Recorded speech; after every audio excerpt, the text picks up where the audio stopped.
In the late 80s and early 90s, one of the biggest fads of Saturday morning cartoons at the time was to make younger versions of popular cartoon characters. I think it all started with the Muppet Babies.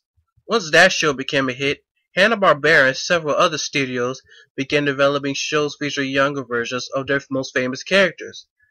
Tom and Jerry Kids, the Flintstone Kids, Yo Yogi, and the new Archies became pretty popular at the time.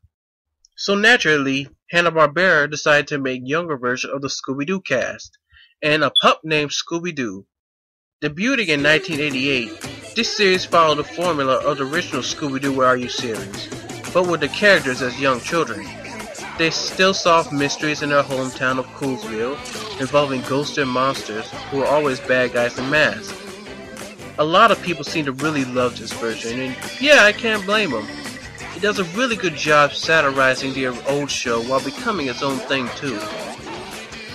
One of the most notable differences is that the show is a lot wackier and zanier than the original Where Are You series, especially in the animation, which goes for like a Looney Tunes-esque style. Personally, I'm a big fan of that old school Tex Avery humor with the eyeballs popping out of the head and the wild takes. The way it's done here really works. Another difference is the characters' personalities.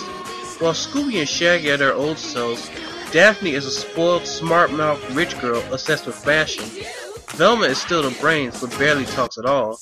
And Fred went from being the leader with no personality to a dim-witted conspiracy nut obsessed with a national exaggerator. There's also a bully character named Red Herring who's probably the funniest character in the show.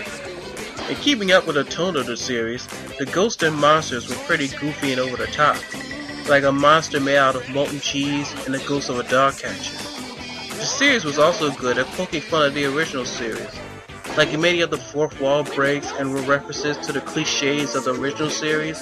I got a kick out of that. The show was developed by Tom Ruegger, who later left Hanna-Barbera and moved to Warner Bros. Animation, where he created shows like Tiny Toons and Animaniacs. Needless to say, you could definitely see the influence in those shows here. So on the whole, a pup named Scooby-Doo, it's fun. It's a good-natured spoof of the classic series while still becoming its own thing. It has great jokes, great voice acting, and great animation. See it if you haven't already.